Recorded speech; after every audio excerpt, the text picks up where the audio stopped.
Good morning, everybody, and good afternoon. Happy Sunday. My name is Eric Simkin with the Political Badass Podcast. I'm sitting here with my very close and 30-year-old friend, Joel A. Harden. We're going to be talking about the identity and the politics that revolve around identities and personalities and what the problems are and what we need to do in November to protect our country. First, we're going to start with a little intro video. Please take a seat, enjoy yourself, and listen in. If you thought Joe Biden was radical, just wait until you get to know Kamala Harris. She's dangerously liberal. I am Kamala Harris. My pronouns are she and her. You know, for far too long, the status quo thinking has been to believe that by putting more police on the street, you're going to have more safety. And that's just wrong. You're confident this border's secure? We have a secure border. We're not going to treat people who are undocumented across the border as criminals. That's correct. People who are convicted in prison, like the Boston Marathon bomber, on death row, they should be able to vote? I think we should have that conversation.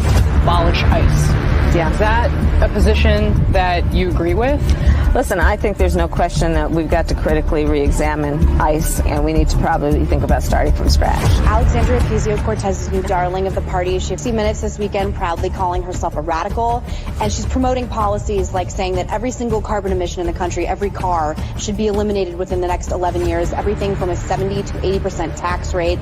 Do you agree that she could possibly, in this ideology of the socialist left, could splinter your party? No, I think that's fantastic. Yeah, I am radical. We need to get radical about what we are doing and take it seriously. As President of the United States, I am prepared to get rid of the filibuster to pass a Green New Deal. There's no question I'm in favor of banning fracking. We have to have a buyback program, and I support a mandatory buyback program. I believe it will totally eliminate private insurance. Let's eliminate all of that. But would you support changing the dietary guidelines? Yes. The food pyramid. What people yes. To reduce red meat specifically. Yes, I would. Raise your hand if your government plan would provide coverage for undocumented immigrants. Where do you stand on defund the police? This whole movement is about rightly saying we need to take a look at these budgets. Harris asserted that ICE is perceived as the modern-day Ku Klux Klan. Are you aware that there's a perception? I see no. Are you aware that there's a perception? That puts ICE in the same category as the KKK. Is that what you're asking me? I see no parallel. I'm not finished. I see none. And yeah, I am radical. We need to get radical about what we are doing. I will work to pass the first ever federal ban on price gauging on food. We've seen this kind of thing tried in lots of other countries before: Venezuela, Argentina, the Soviet Union, etc. It leads to shortages. It leads to black markets. Essentially what we're talking about is gargantuan big government that controls everything. What we're talking about is a war on capitalism. It's not going to be markets. It's not going to be supply and demand that's determining how much your grocery store charges you for milk or for eggs. It's going to be some bureaucrat in D.C., which seems like totally unworkable. It's always about control. They want to control. They want to be able to pick winners and losers and also be able to punish those losers. Well, you can tell by the way I use my walk. I'm a woman's man. No time to talk. Music loud. Women want the thing kicked around. Since I was born, never tolerate. I don't hate. And you may look the other way. But we can try to understand. And do your time to make no man. Whether you're a brother away, you're another, you're staying alive. Staying alive. Feel the city breaking and everybody shaking. You're staying alive. Staying alive. Staying alive. Staying alive. Trump has left the building. We can now project the winner of the presidential race. Donald Trump wins the presidency. What started off as unlikely, impossible, is now reality. I will fight for you with every breath in my body, and I will never, ever let you down. We have a president who actually fulfilled the promises he made during the campaign, securing the border to foreign policy. He now has a record as president that's pretty damn impressive. breaking news out of Palm The Beach, FBI Florida. has executed an unprecedented search warrant at President Donald Trump's against a Mar-a-Lago former estate. president has both sides of the political aisle up Is in a arms. dangerous and unstable moment in American history. The Justice Department has just indicted former President Donald Trump. For 7 years, they hated him, they targeted him, they hunted him. This is the epitome of the abuse of the prosecutorial power to preempt political decisions. I never thought anything like this could happen in America. The only crime that I have committed is to fearlessly defend our nation from those who seek to destroy it. The more that a broken system tells you that you're wrong, the more certain you should be that you must keep pushing ahead. They want to take away my freedom because I will never let them take away your freedom. They want to silence me because I will never let them silence you. They're not coming after me, they're coming after you, and I just happen to be standing in their way, and I will never be moving. On November 5th, 2024, justice will be done. We will take back our country, and we will make America great again. America will always rise to every challenge and overcome every danger. Donald Trump seems to always get stronger when challenged. These types of things, I think, give him strength. When I'm reelected, I will totally obliterate the deep state. As long as we have pride in our beliefs, courage in our convictions, and faith in our God, then we will not fail.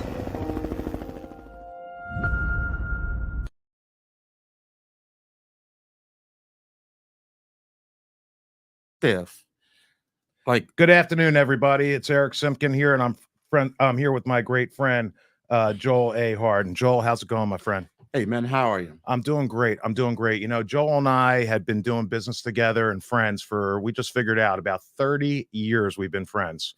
And 93, I think. 93. That's 93. insane, right? Another lifetime ago. It's like I feel like a cat. I got 9 lives. Hopefully, I'm only on number 7, and hopefully I can make it to number 8 and 9. I'm not sure I will be able to do that if Kamala Harris gets put into office. I could tell you that. I mean, they already put her into the presidential race illegally. I mean, at the end of the day, you had X amount of delegates vote for her, but 14 million people voted for Biden. And the problem is with that, that's not really the problem. I mean, everyone knows Biden was sick, though. I mean, he can't even walk, and she knew it too. So this was obviously an orchestrated plan to insert somebody into a presidential campaign who really has the most radical ideas and thoughts and plans than any other candidate in United States history. Would you agree? Absolutely. I mean, so Joel and I come from, I guess we could say, the opposite sides of the tracks. A little bit. Right. And what we realized over time is that it really doesn't matter, because we were talking yesterday before the show, and we were talking about a lot of stuff, religion. We were talking about raising children and families, and you know, what are really the problems in different types of communities? And Joel and I know clearly we come from a totally different type of community, a different type of upbringing. But at the end of the day, we've both had the same career path and the same ups and downs, hills and valleys throughout our adult lives that really are totally inconsequential to race. I mean, right, Joel? I mean, do you ever feel like, I mean, you said yesterday, you know, you wouldn't ask me for a recipe for collard greens, you know, and I wouldn't ask you for a recipe for matzo ball soup, right? I mean, I identify as a Jew, you're a black man, but it doesn't matter, because guess what? No. We go sit down and break bread. We're both eating both things, We've right? done it many times. So, I mean, tell us a little bit, Joel, about your history. What, you know, why are you concerned about this election? Tell me a little bit about what you've been through with the political scene in Philadelphia, because that's where you hail from, right? Yes. I think that we have a kind of a monolithic ideology in Philadelphia, and it's not working. With respect to the current election, I think that the Democratic Party has kind of lost itself. And you know, when you look at the things that are going on, the Democratic Party is really not acting Very democratic. democratic. Right. Right, right. right. So that's my biggest problem, and I think that it's impossible to hold people accountable when you don't know who's supposed to be accountable. You mean, so basically what we're living in and what we're seeing right now is a total lack of transparency, right? So there's somebody making Absolutely. decisions on somebody else's behalf that are affecting all of us. And that's where the tracks don't matter where they lay, as far as the divergence or the differences that we have from our, whether it's culturally, religious, race, creed, whatever you want to call it. The things that are affecting you as a black man are going to affect me as a white man, and vice Absolutely. versa. And from that perspective, and really most others, it really doesn't matter that you're a black man and a white man. We're two men, right? Absolutely. Okay. And speaking of men, I just have to throw this in. You know, I always say there are two sexes. There's no such thing as gender, and there are unlimited personalities. So Right. that goes out to the radical ideology being taught in our public schools these days. You know, America is a place where literally, I believe, and I know from experience firsthand, that you can be anything that you want. You can do anything that you want if you're acting within the color of law. And that meant that you have an opportunity to provide for your family, to build a business, to open Yes. a business. I mean, Joel, you've been in business your whole life. Have you ever collected, you know, like a salary from any companies, really? I mean, how's your life been in your business world and providing for your family? I've never worked for somebody past the age of I guess 14 maybe. You know, I've always been an entrepreneur. Right. Eat what you kill kind of mentality, right? You go out, you got to slay it, cook it, and eat it, right? Absolutely. Absolutely. And there was never anybody really stopping you from doing that. And maybe there was trying to stop you, but if you have the tenacity to overcome those obstacles, I mean, wouldn't you agree that from that perspective, yeah, it might be a little bit harder without, you know, a bankroll coming into something, but ultimately it's about your persistence, it's about your character, it's about your moral turpitude, it's about knowing how to build a team, you know, become a leader of a team, and having those people buy into the ideas that you have to make it a successful operation. But at the end of the day, those people that you led, I would imagine that they didn't say, well, I don't want Joel making a penny off of my labor, right? I mean, everyone kind of understands that if you're working for any kind of entity, company, even a government entity, there's going to be people that are making some sort of profit from the work that you do, right? Of course. I mean, if you're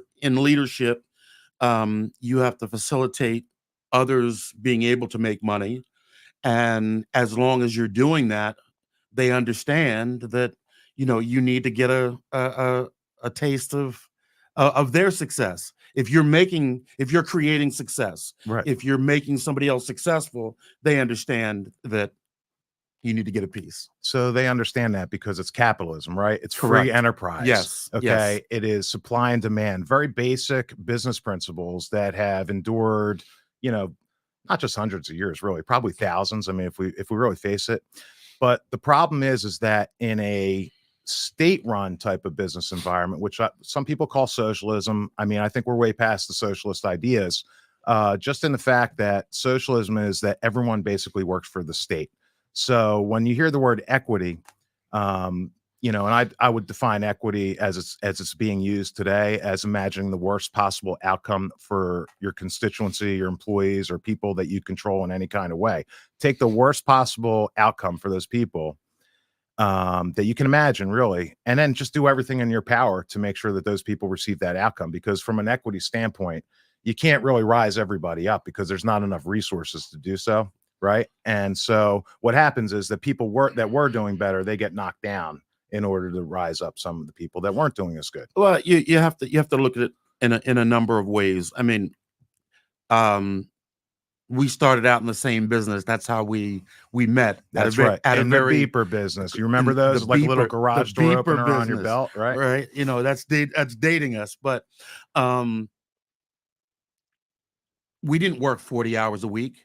No, we We worked worked eight to faint. 100. I mean, 100 on a slow week. Yeah. Right. Because Right, it takes right. a lot to build an organization. Absolutely. And you weren't just working those 100 hours for your own family or for your own needs, right? Because you knew you were obligated to make sure you're taking care of the family and the needs of the people working for you, helping you Of build course. something, right? Of course. So that's just common sense stuff, but apparently it's really not as common as we think, because there's a lot of people that are making their voting decisions on a few different things that really you need to reconsider as a voter.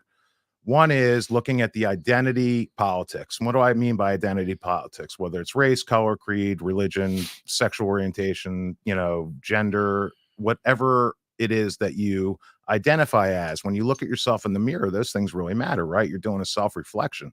But out in the real world, those things don't matter as much. Really, you're another person. And what are you going to do to set yourself aside apart from other people to be able to excel? That's merit, right? So if you get really good at something, you can achieve a lot more things with a group of people working for a common goal, a team. And the problem with socialism, the problem with communism is that that's not how it works. It's that everyone is entitled, just by living and breathing and having a pulse, Right. to get fed from the machine, which is really the state. I mean, if you ask anybody who lived in Russia, Venezuela, China, any communist regime, they came to this country for that reason. They have those freedoms to provide a better life and a better future for their children and future generations. And really, that was, at the end of the day, what we were talking about yesterday is, what is the most common thing that every family person would have in America? And that is provide a better opportunity and future for your children. I mean, can you think of a better thing to unite under as far as a common goal or objective? No, and I didn't quite finish out, my point. I was talking about how hard both of us worked at building those companies when we were 20 years old. Right. Okay. And you can't expect, if we worked 100 hours and somebody else only wants to work 40, right, you can't expect the same outcome. Right. Okay. Yeah, absolutely. So, we deserved a little more because we worked a little more. Right. We worked a little harder. Right. We put a little more in. Right. And you took some of what you made to have that for the future of the business too, right? It wasn't just like every penny that came in, you siphoned it off. Oh, listen, probably the majority of the money went back into the business. I mean, I went to bed broke a lot of nights when my employees were all making the money that I promised them, and I never made a promise I couldn't keep. Right. I mean, except to myself and to my family when I couldn't provide some things, but I had those obligations to other families. I wasn't willing to parse that out and just say, hey, I don't know what to tell you. You're done. The day I opened my first store, I'm 20 years old. After getting the store open, I had $20. Right. $20. And how far did $20 take you when you were 20? Not that far. How much you think it would take you today? How far is it going to take you? Yeah, I mean, less than half. Half the way. I couldn't get home. Right. Right. But I had $20. That's insane. $20. But you also had something else. You had a passion and you had a belief in yourself that you could make something happen. Oh, I was going to go get you it. Only had $20 in your pocket. Right. Right. I mean, I got the store open and I had some inventory. Right. Yeah. But to spend liquid capital, I was down to $20 that first day. That's insane. Now, fortunately, I made about $2,000 my first week. Right. But all the money, right? The money. That seemed like all the money in the world. I mean, to me, that's what my bills went up the last 3 years, is $2,000 a month. That's what we're talking about here. Yeah. It's like, if we had it to do over again, would we have those same opportunities? I mean, to me, for a man like Joel or like myself or like so many, yeah, I do. I still believe in that opportunity. I just know that it's got to be much harder, because to accumulate the marketplace is definitely money, different now. The marketplace is different, but like, what's it take to really save money, to put aside money? And for this younger generation that don't understand and never had really that fortitude to press, they're just too young. It's really hard. I mean, they're thinking about, how am I going to afford a house? I mean, personally, I'm thinking about how I'm going to afford a house, and I do very well. And I'm not crying and complaining, by the way. I'm not. Do I love paying all the taxes I pay? No. But to me, that's like my inherent equity that I'm providing for other people that can't really afford it. And that's the equalizer right there, is taxes. Yeah. I was just explaining to my daughters, they're 19 years old. I have twins. And we were talking about some of this stuff last night. My daughter literally looks up at me and said, "Dad, but all that sounds like socialism." I mean, they even taught us about it in school. Why are they pushing this? And she sees what's being pushed, and she even said it out loud. "Dad, this sounds really just like socialism to me." I was like, "Well, it's actually worse, because the difference between communism and socialism is how they obtain the control, right? And how they do that is by really putting groups of people based on their identities against each other, because they can control way better when there's chaos, and then they're there to provide the solution for the chaos. Here's the problem. We're going to see more chaos between now and November 5th, I believe, No than I've question. ever seen in my lifetime. I mean, before we got here today, I pulled up a video clip of 1968 at the DNC convention in Chicago. Okay. I mean, they had the National Guard. They had, I don't know, I think about 5,000 National Guards, about 8,000 regular military army, and 12,000 police officers. But we're living in a world where defunding the police is a good idea. And so Chicago doesn't have 12,000 police officers. I can tell you that right now. I don't know what the number is, but I know this. These radical lunatics that are coming to Chicago, they're all paid actors. They're paid. They're there for the performance of a lifetime. And what they're trying to show is that they will bring violence to the streets in order to perpetuate their cause, to get what they want. They don't think that Harris is radical enough. Okay. They want what they want. They want it right now. I mean, last week I played a promo of Ronald Reagan. He had a really good way of dealing with protesters. I mean, where's the trucks with the fire hoses? I mean, seriously, these people are perpetuating violence. I know that I am pretty much willing to go to any location, anytime, anywhere. But when I'm driving around the cities right now, I'm thinking to myself, is it really worth the trip in to go for dinner? You know, when I can go somewhere it's just a little safer. Safety in our streets is being questioned now every day, and we're all conditioned to it like it's normal. This is far from normal. I mean, what we're seeing right now is the results. It's the effect. It's being caused by something else. And in my opinion, it's being caused by the radical ideology of the people that are in control. And they're not happy with their control. They want to start fixing pricing on food. The last time that happened in America was the revolution, and it was really one of the main causes. Farmers were basically pissed off at the markets that were selling their products, and the farmers weren't making enough. The stores were, and it created a whole bunch of supply and demand issues that needed to be corrected over time. And here we are. Things have been corrected, and we've been living this way for a very long time. And all of a sudden, it's just not good enough. I mean, what are you seeing in the neighborhoods, Joel? I mean, you go back to your neighborhood where you were born and raised, and see what's happened. I mean, what's happened in Philadelphia, and then share with us a little bit about your political experience in Philadelphia, if you don't mind. Go ahead. Well, I think that whenever you have effectively a one-party system,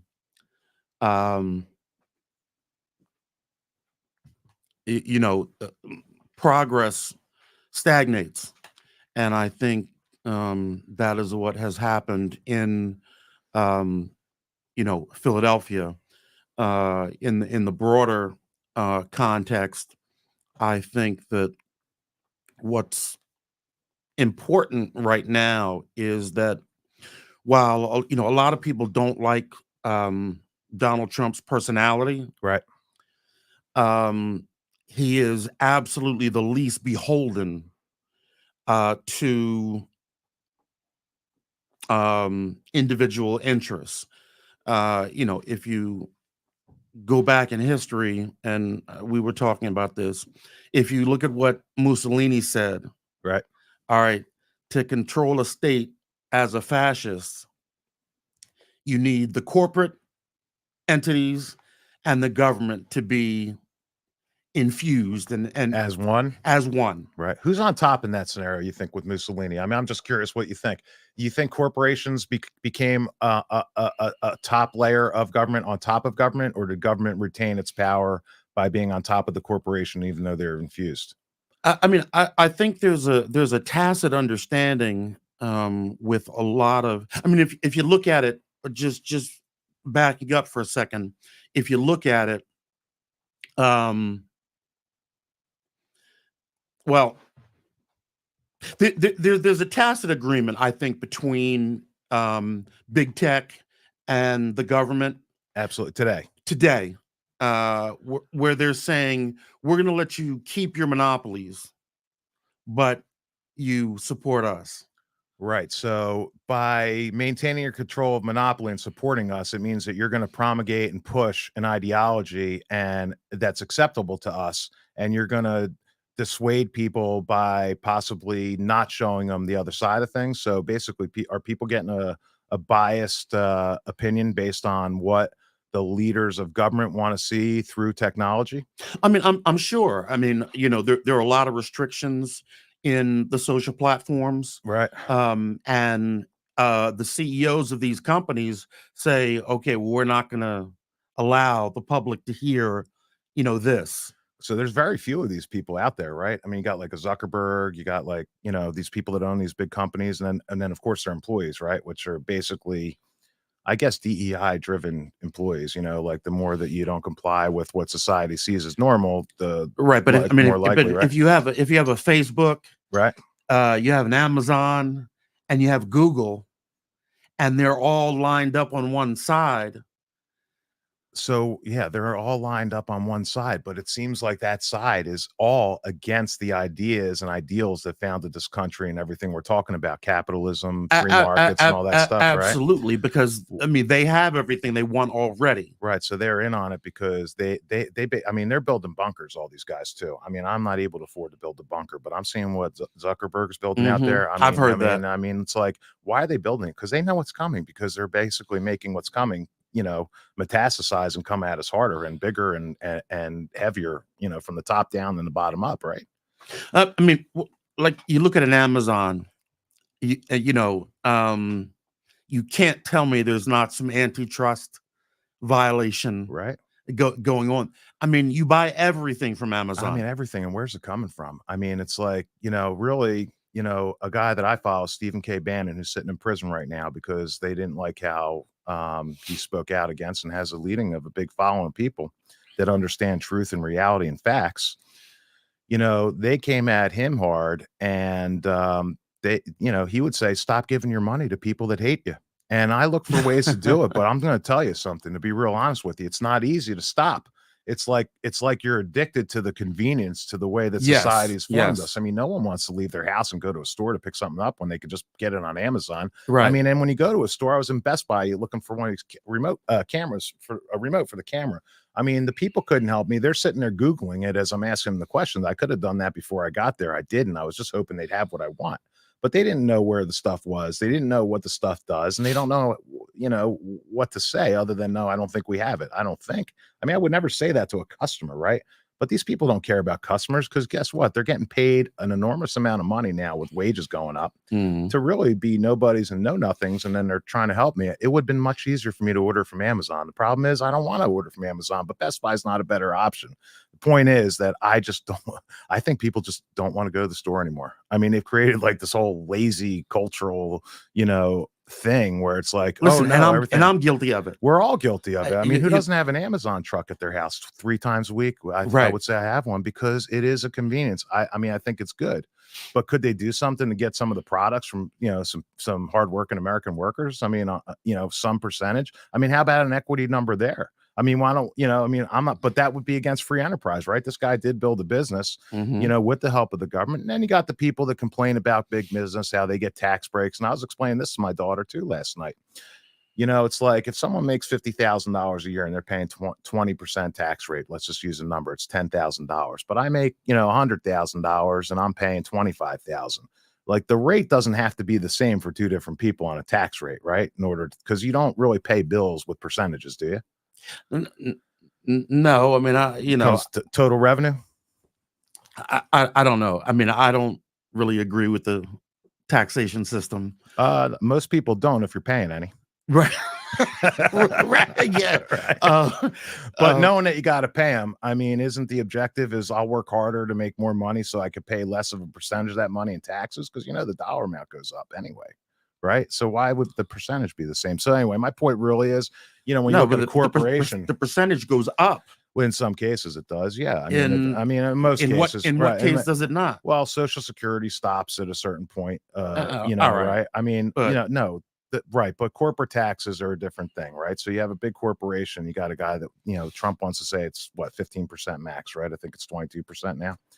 So that's 7% swing, but there's also a lot of other tax revenue that comes in, sales tax to the state on the products that they sell and distribute, you know, income tax, Any of the ad from the valorem, employees, any right? of the ad valorem taxes, right? I mean, you can't get away I mean, from. employee taxes, right? Right. And keep in mind, corporations, I mean, I know in Jersey, I think it's about 14.5% of your gross income is what the employer has to pay on top of your income, you know, and then plus they're deducting from you. So it's a whole lot of money, basically, right?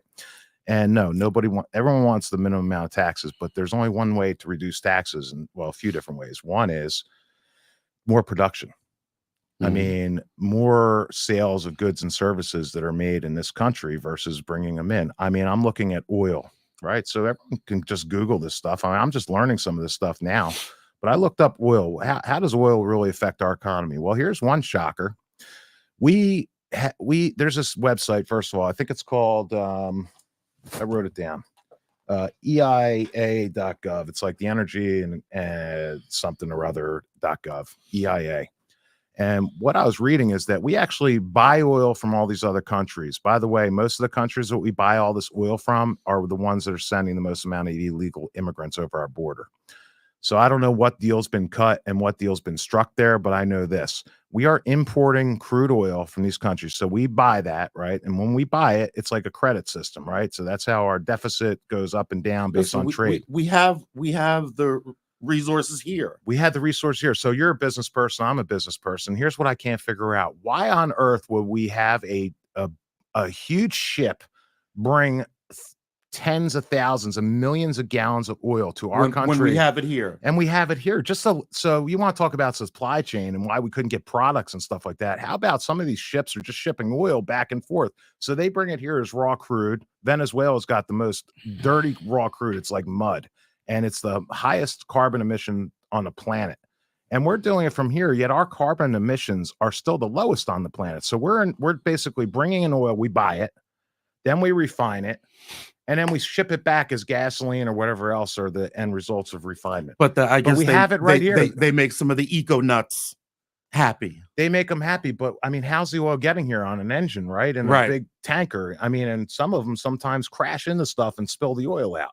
So there's that, but it's just like common semantics, sense. and it's silly. It doesn't make any sense. It's like billions and billions of dollars Right. though that's coming out of our production of our economy for our GDP. I mean, all those jobs that could be drilling. I mean, the first thing, you know, Biden did was shut down the pipeline. Right. I mean, the first thing, and then he signed up for Nord Stream, which it just came out that Vladimir Zelensky blew up Nord Stream. Didn't admit it for 2.5 years now. So they're the ones that are doing it. They're creating crises is the point. So how do you divide people up? I think what the Democratic Party has done is they have tried to. I think most thinking people are on the other side now, right? But what they've done is tried to corral all of the special interests and say, look, all right, you're gay, you know, you're hugging trees, you know. Whatever you're crazy, you know, you identify, you know, as a moose, we take them all. Yeah, they do take them all. It's a very big tent, right? Yeah, right. And we take them all. We put them all together, and that's how we're going to stay in power. The immigration issue. They want more votes. When they come across the border, and they feel that they're illegal. But they feel that this party is supporting what I'm trying to do. Who are they going to vote for? Exactly. So you're taking all these groups of people, putting them together. It's basically, we would call that solidarity. Okay. And solidarity is a communist thing and socialist. And that's what they do. They say, take all the people that are basically oppressed by a system that's been created to oppress them. That's what people believe. In your community, in the Black community, do people still believe that the white people, that the people that at the top are the ones oppressing them? I mean, I think there's always going to be some of that. Some of it, yeah. You know, right? I mean, I remember working on a mayoral campaign, and somebody asked me, you know, is this guy associated with the KKK? Am I allowed to curse on here? Yeah, you can curse. Yeah, you can say what you need to say. And I said to him, He's a fucking Jew. Right. They Right. want him before they want us. Well, No, he's not part of the KKK. Just white doesn't mean you're racist. no, right, but it's the only thing. But you know what you said to me though? You said, Eric, if I didn't know, I would have no way of knowing you're Jewish, right? It's just because it's really part of my personality. You can't see it on me. That's all, right? And I don't, but and I don't hide it. I don't hide it. But at the end of the day, no, I told you that when I grew up in my household, we were always taught you can't say. Why would you be anti anything? First of all, but be anti-black. I mean, because anyone that is anti-black, the next words out of their mouth or the words before they said black was Jew. So of course Jews are not anti-black. I mean, we understand, the struggles of Right. being a minority, and the black minority is a much larger minority in America than Jews are. I mean, there's roughly 10 million Jews, 3%. Black is roughly 40 some million. I think is the number. So Well, certainly your culture has been able to assimilate, and blend better than we can. Well, yeah, it's like, well, I used to say that all the time too, as a young person, when people were having some race issue. I'm like, look, okay, if you don't like white people, you could see us, Right. and white people don't like black people, you could see that too. And if Right. you got to stay away because you can't control your emotions or feelings or whatever you're going to say or do, then there is a divide there. It's okay. Just go live your life happily and and just roll around where you want to roll around, do what you want to do, but no one should ever stop you. And I agree. I mean, look, we were out looking at beeper stores in the 90s and, and we're standing out at K&A, we're standing out at where were we? Broad and Allegheny. Right. And Joel had to come out. He ran into the store real quick to grab a bite to eat, and he came out to check on me, right?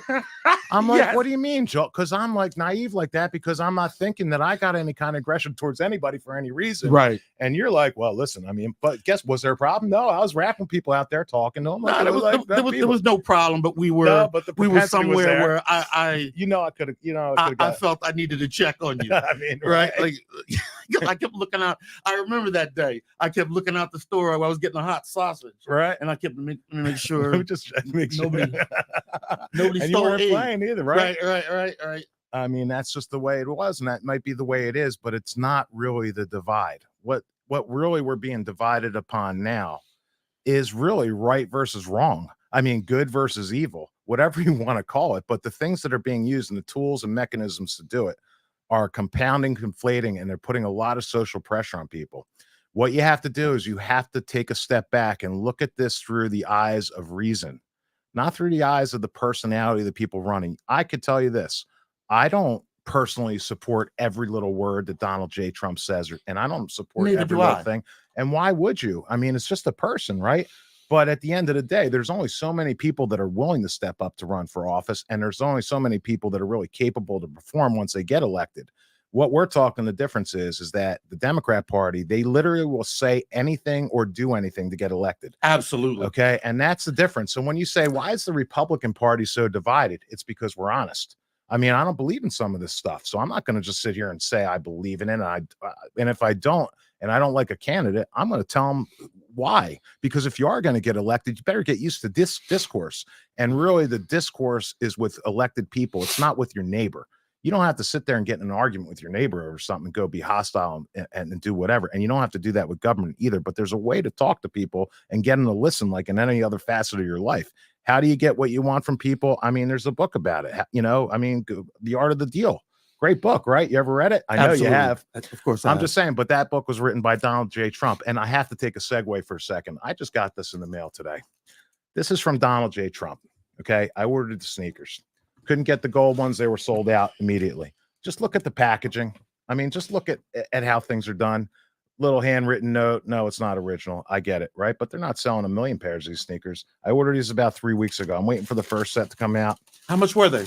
$198. Best $198 I got just for the box and just the sneakers are made well.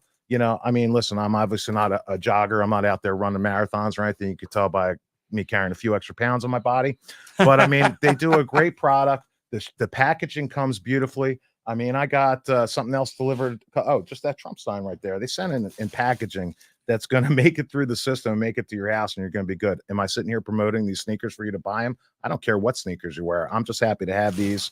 I got Tina a pair of red ones. I got 4 other pairs coming from the last time he launched these sneakers. But this is just a marketing thing. These sneakers, they don't. I mean, you have to be Republican to wear them. No, you don't have to be Republican to wear them. You have to be a Trumper to wear them. No, you don't. But they're cool sneakers. They're a good thing to have. If I don't wear them, they'll probably be worth more money someday. I mean, they did just try and take the guy out and shoot him, right?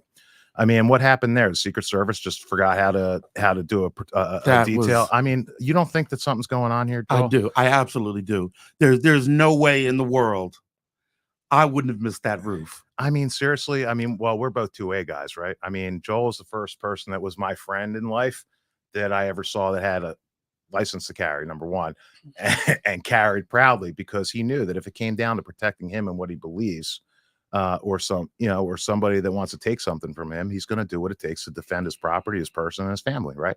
Absolutely. And these people want to take away guns left and right. That's all I hear about. I mean, an AR assault rifle, it's not even really a definition of a gun. They want to take away anything that looks like something. That's an identity gun politic thing. It's like, if it looks like a military weapon, it acts like one. Here's the truth of the facts. A bullet is a bullet. Yes. Okay. Does it matter? No. Is it gun violence we're seeing in the street? No, it's violence. People are taking cars and running over police officers. That's not a gun. It has nothing to do with guns. That's not gun violence. And it's not AKs or AR-15s that are killing the majority of people. It's handguns. The reason that they go after the AK or the AR-15 is that it looks scary. So it'd be tantamount to saying, well, we're going to outlaw black guns. I mean, the color black.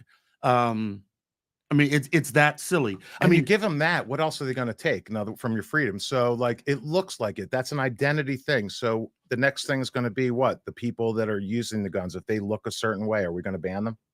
Right, where's it stop? But that's what they're doing. I mean, know. What civilians have are not really assault rifles. An assault rifle will fire either automatic, right, or a 3-round burst. Right. Nobody has that. I don't have one. I mean, I have an AR. I mean, I call it an AR. I mean, and is it built to military grade specs? Yeah, but I can't. There's a button on there. It says I could switch it to auto, but you can't. No, you can't. Would I want to? No. Why would you want to? I don't know. Why do people, change but out if their, if you're gonna outlaw that, then I mean, you basically have to outlaw any semi-automatic. That's the problem right weapon. There. That's the problem. So they don't want a weapon that's capable of firing multiple rounds. All they want is revolvers and shotguns. Sorry, that's unconstitutional. And if you're going to break down the Constitution right on its face, the last time anyone did a gun grab, it did not go well. And I could tell you, it really didn't go well for my people. And that was Adolf Hitler. That's what they start doing when they start talking about taking away guns. Mm-hmm. If you take away guns, your guns are really to protect you from the government, really, at the end of the day. That's why they were here originally in the 1800s. Yes. Okay. Yes. Now it's to protect us from each other. It's okay. It's a little different. But so are they going to ban knives? I mean, a knife can be a tool, a way to save a life in a doctor's hands, mm-hmm. and it can be a weapon in a criminal's hands. Correct. A vehicle, can be, you can have an ambulance driver, and you can have a guy driving a Charger throwing around doing donuts in the middle of Broadway and running over people. If someone is intent on killing another person, they're going to find a way. So it's not gun violence we're seeing in the streets, right? It's violence. There's violence, right? And some of the reasons for those violence is because there's really no consequences for committing violence anymore. There's some truth to that, but I always say the best way to control gun violence, let everybody have one. Well, listen, you go to a lot of states where everyone does, and there's very little violence going on. Right. I mean, if you go to Texas without, and listen, New Jersey did a big thing, and so do a lot of other states with a concealed carry permit. Truthfully, I'd rather just carry right out in the open. I mean, I have a concealed carry license. I am not using it because I don't feel that I'm properly trained enough to handle the responsibility. And I've had guns since I'm, I guess, 21 years old. So 31 years I've owned guns legally. And I've fired off thousands and thousands of rounds. But just, the idea for me, and I'm not comfortable with it yet, I just chose not to carry yet. But I wouldn't mind carrying open, because when you have something that's concealed and you pull it on a criminal, I mean, it's a scare, it's like, you surprise them. Right. Right. But if you got one out in the open, they just aren't messing with you. I mean, overall, but who knows? I don't have the answer. Go ahead. What's your opinion? I think it's better. It makes people uncomfortable. It probably does if Right. they've never been in that environment. I mean, I've been in Vegas and I saw people carrying out, and I was a little bit uncomfortable. But then again, I also saw a scene in Texas where a guy was carrying in the open, and some maniac went into the church to try and take some people out, just going to Sunday church, and the guy is sitting in the back of the church carrying his open carry weapon, shot him dead. You know, Yeah, so I mean, I think it makes some people uncomfortable, and I think it's better when you don't know. That's my opinion. I think you could be right. I mean, I don't have a strong enough opinion because I'm not advocating for it either Be- direction, because but if- I'm advocating for the freedom to choose what and how you're going to defend yourself, your property, and your family. I mean, I just had an experience on my own driveway 3 weeks ago. I mean, I was outside walking my dog. I sat down, I choked a little bit.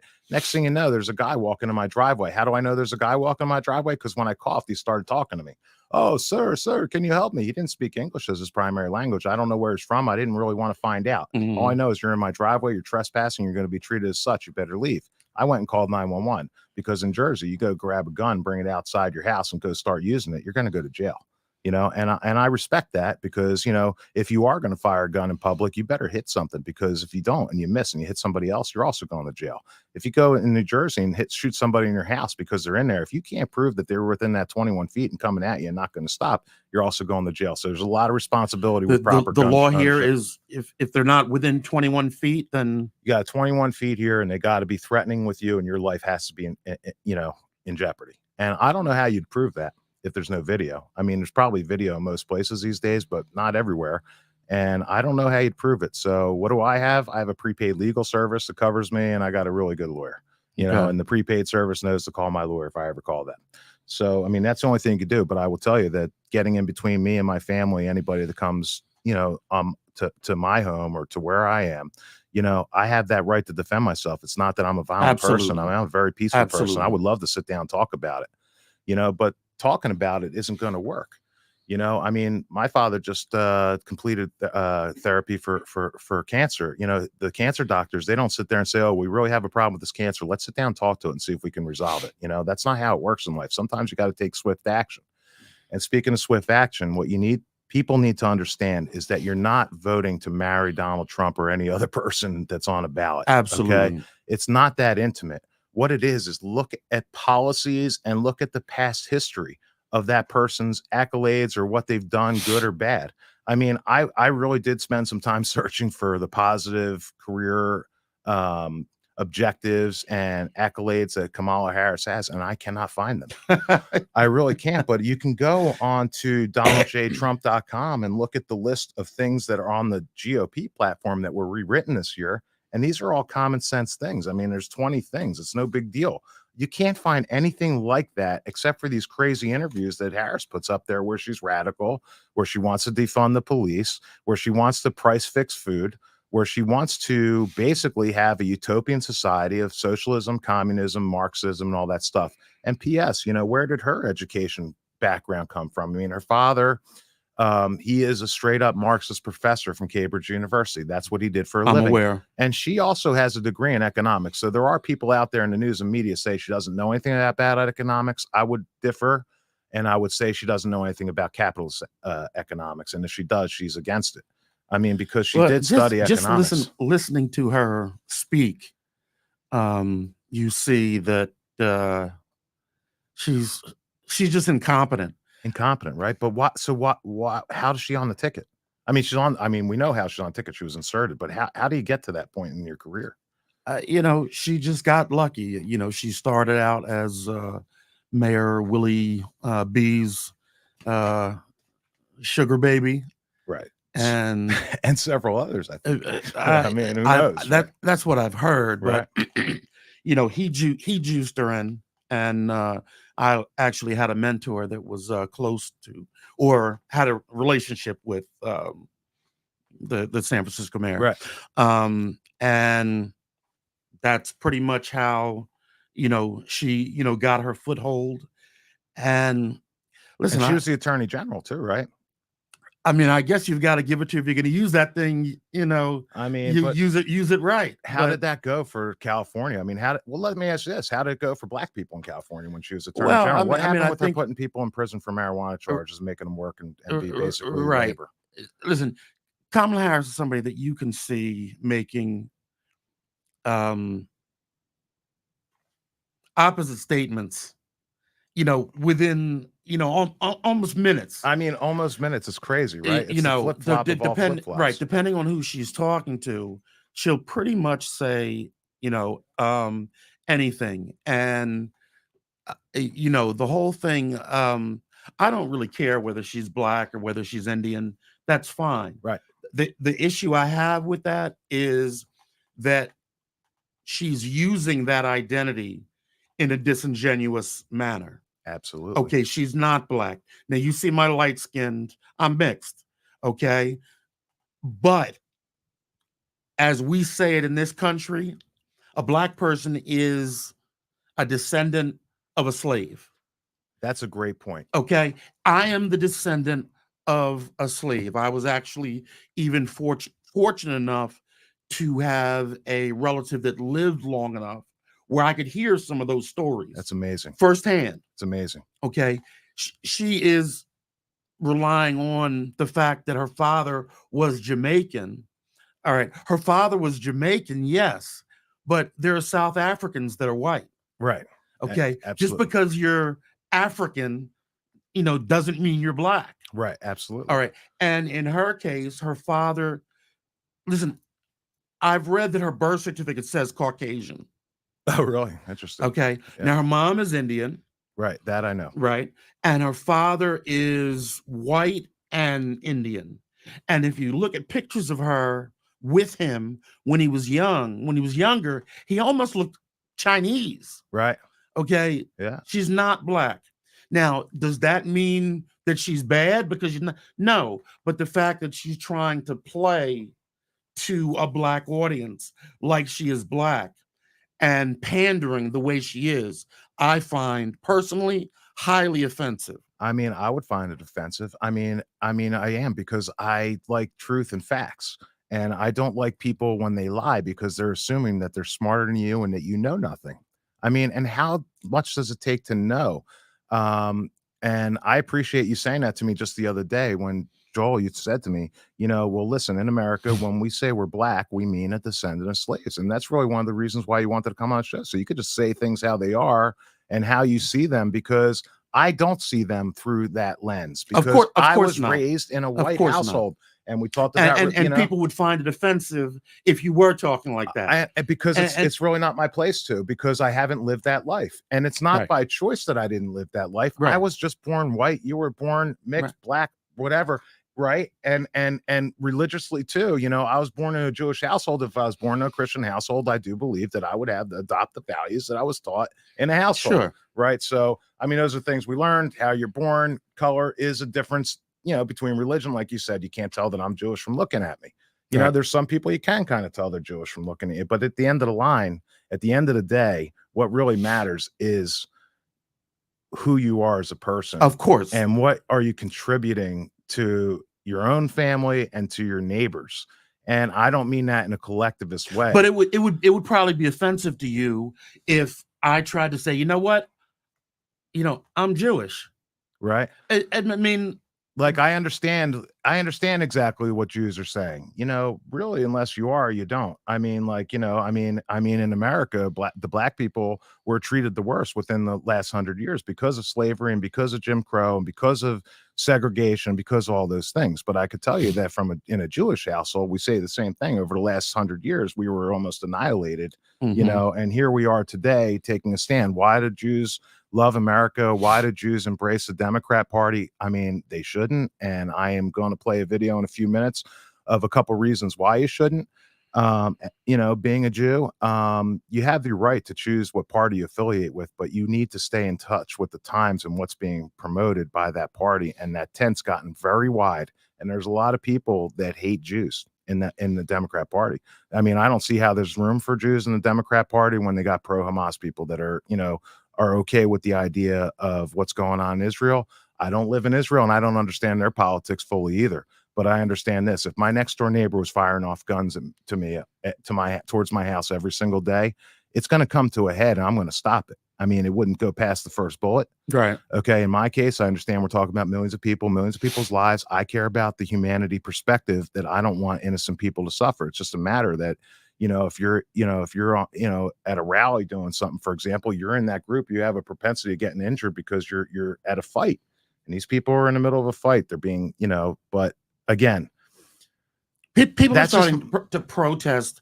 I think if you go to the actual protests and you ask somebody, why are you here? Why are you here? Right. Okay. They don't know. They don't know. Because they're paid. Most of them. They are 100%. All that Zuckerbucks money and all that stuff, they're not spending it on campaign ads, and they're not spending it on ABC and CNN. They're spending it on people. There are a lot that are paid, yes, right, but never underestimate the stupidity of people. I hear you, especially if they're in college. Oh my goodness. I mean, it's insane. My kids are in college. I stress about it all the time, but I talk to them every day. Like I love I was watching a demonstration the other day. It was gays for Hamas or transgender for right, Hamas. Right. Did they have nooses around their head than being hung from buildings? Because that's what would happen if they're in any country they're protesting for. Well, what I found funny about that was that Israel is the only place in the region that allows gays. Israel is the most liberal country that you're going to go to that's really a free country, honestly. I mean, where those terrorists came over the border into Israel and basically slaughtered all those people, and not just at the Nova Film Festival, but on the thing called a kibbutz. A kibbutz in Israel, it's like a societal thing. It's a communal living place where basically, I mean, you want to talk about African descent and it takes a village to raise a child.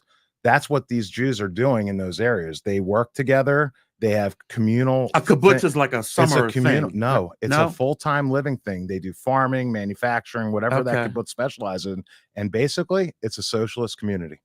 Okay. So those Hamas terrorists that came into Israel, they weren't attacking because of political beliefs. They're Jews, and they killed them and slaughtered them only because they're Jews. Period. So you're talking about the most liberal. The only spot time on I've the heard earth. of a kibbutz is what's the show with Fran Drescher? Right. The nanny. The nanny. I miss her voice. That voice used to go right through me, but she had some good messaging. Yeah, right. She was hilarious. She was hilarious. Well, listen, but that's how I learned what a kibbutz was. So kibbutz, I mean, my mother went and lived on a kibbutz for a year. They did farming. Now they make the plastic bags that say thank you on them a bunch of times. Of course, you can't get them in Jersey because the governor of New Jersey banned plastic bags. So here's one thing I would like to show as a video, and that is going out to my Jewish friends and neighbors and family members. It's about Charlie Kirk and Turning Point Action. It's a faith-based group, Christian, and how supportive they are of Israel. And then Royce White will be on after that, and he's got a message for us. He's an ex-NBA player from, believe it or not, Minnesota, where Tim Walz, our vice president candidate on the Democrat side, is from. So take a look at what Charlie Kirk and Royce have to say, and I'll be right back. What is your owner's manual, instruction manual for life? You have to have some instruction manual that you reference. Am I acting correctly? Am I marrying correctly? Am I living life well? You see, it's the Word of God. It is the Bible. It is the totality. It answers every question. Why are we here? In the beginning, God created the heavens and the earth. Boom! Genesis 1:26 and 1:27. And God made us in His image. We are image bearers of the divine. So there's this phrase I'm just going to keep on repeating. Here I am. The first time it appears in the Bible, the first time it appears in the scriptures is one of the best known stories. The story of Abraham and Isaac. Abram is called by God in Genesis 12. We have no idea why Abram was chosen. And literally God says, leave your father's home and go on an adventure. And he was willing. He wasn't necessarily courageous, but he was the most important thing for a believer. It says in Genesis 22, and it's one of the least understood stories in the Bible. where, some people say, oh, did God want Abraham to kill his son? It says right there in Genesis 22 that God was testing Abraham. But the angel of the Lord, the messenger of the Lord, called to him from heaven and said, Abraham, Abraham. And how does Abraham respond? Here I am. Send me. Tell me, God, what to do. And you might say, yeah, I'm ready. Abraham, all of a sudden, they said, okay, you got to sacrifice your son. God says, do you really follow me? Do you really follow me? And Abraham says, here I am. Now, Abraham passed that test, and that is the reason eventually that we know that God, Abraham, means father of nations, that the covenant was started. Abraham was tested. Many of you are going through a test right now. Every single one of us goes through times of tests and trials. And you say, God, use me. What do you want from me during this trial? The second of which is Jacob, which ends up to be Israel. Very simple. The angel of God said to him in a dream, Jacob, and he said, here I am. And from that point forward, the nation of Israel was born. The willingness of Jacob turned into the nation of Israel to go build something. Then Samuel. This one applies to a lot of you. I love this one. Samuel, now a boy, was ministering to the Lord in the presence of Eli. He was a child. He was young. And the Lord said, Samuel. Samuel arose and went down. And he says, here I am, for you called me. And Samuel was then called to amazing and great things. How about Isaiah? Isaiah, of course, one of the major prophets. Isaiah literally means God is my Redeemer. I heard the voice of the Lord saying, whom shall I send and who will go for us? And then he said, here I am, send me. And the here I am is when legendary things happen in the Bible. Last year, Turning Point USA hosted the Young Jewish Leadership Summit, during which you said, so a Christian that's not pro-Israel, I doubt they actually love their Bible. And I will stand by that statement. If you are a Christian that doesn't love Israel, then you take your Bible way, way, way too much for granted. You still stand by your statement like you said you would. No, I definitely stand by the statement. So I'm not an apologist for the Israeli government, but let me ask you, what religion was Jesus? What did he believe? Yeah, well, obviously he was Jew, but modern day Judaism is... Hold on, time out. No. Where was Jesus born? Well, somebody say he was the first Christian. Well, hold on, time out. Well, where was Jesus born? Why does that matter? Well, no, do you know?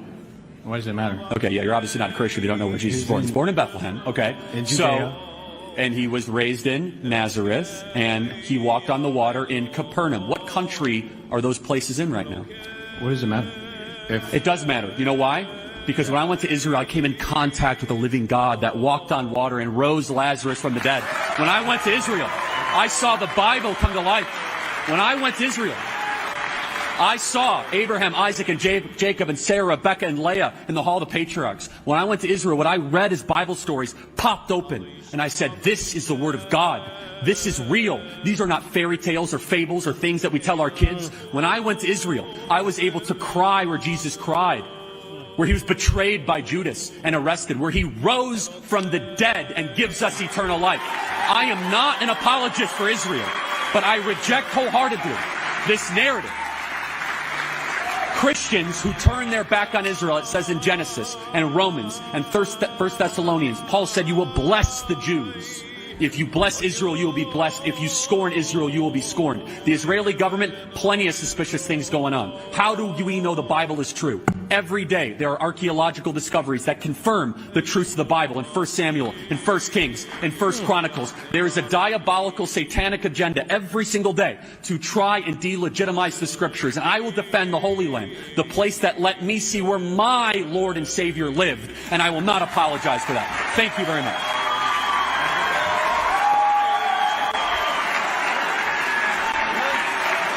Next question. Thank you. Any number of false promises to deliver. They can't deliver. Why can't they deliver? Let's talk about why they cannot deliver, why it's not possible to deliver. And we're going to talk about Tim Walz here in a second, but I just want to describe something to you. Never forget, you are not a fascist. You are not a nativist. You are not a xenophobe. When they call you that, you know you've won. When they call you that, you turn it around on them with history. You explain to them exactly who the Nazis were in Germany. Who were the Nazis? Who was the class of people that became the ruling political party there in Nazi Germany. It was your working class that unionized, became the bourgeoisie. They stole political power, and then they instituted a police state to maintain that power. That's who the Nazis were. Does it sound familiar? Sounds exactly like your modern day liberals, doesn't it? The working class that unionized, became the bourgeoisie. They stole political power, and then they used a police state to secure that political power. And we know what followed after that. Those were the Nazis. These liberals, they're the fascists. They want a merger of the corporation and the government. They want the Googles to become the government. They want the authority to tell you if you're hesitant about a vaccine, or if you question elections, that you lose your freedom, you lose your business, you lose your assets. These people are patently fascists. But they just tell you, don't believe your lying eyes. And that's who Governor Tim Walz is. Let's get the Governor Tim Walz here, huh?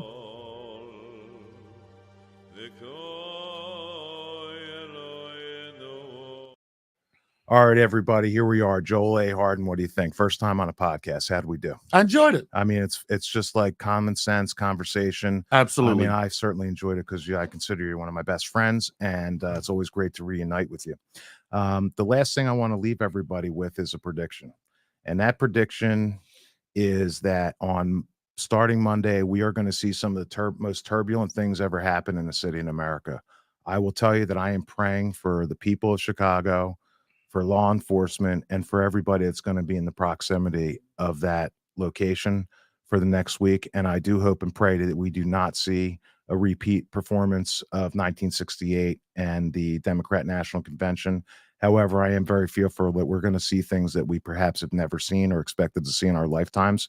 So I'm going to leave us on a video just showing what 1968 Democrat National Convention looked like, and what you could possibly expect. And please join me in prayer for our government and for the people involved.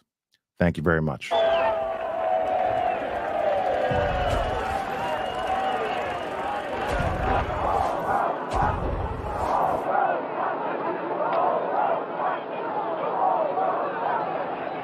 Members of the Youth International Party, Yippies they called themselves, converged on Chicago. They said they were there to protest the war, poverty, racism, and other social ills. Some of them were also determined to provoke a confrontation, to draw attention from the convention to the streets. Mayor Richard Daley vowed to keep it peaceful, even if it took force to keep the peace. He was backed by 12,000 police, 5,000 National Guardsmen, 7,500 regular Army troops.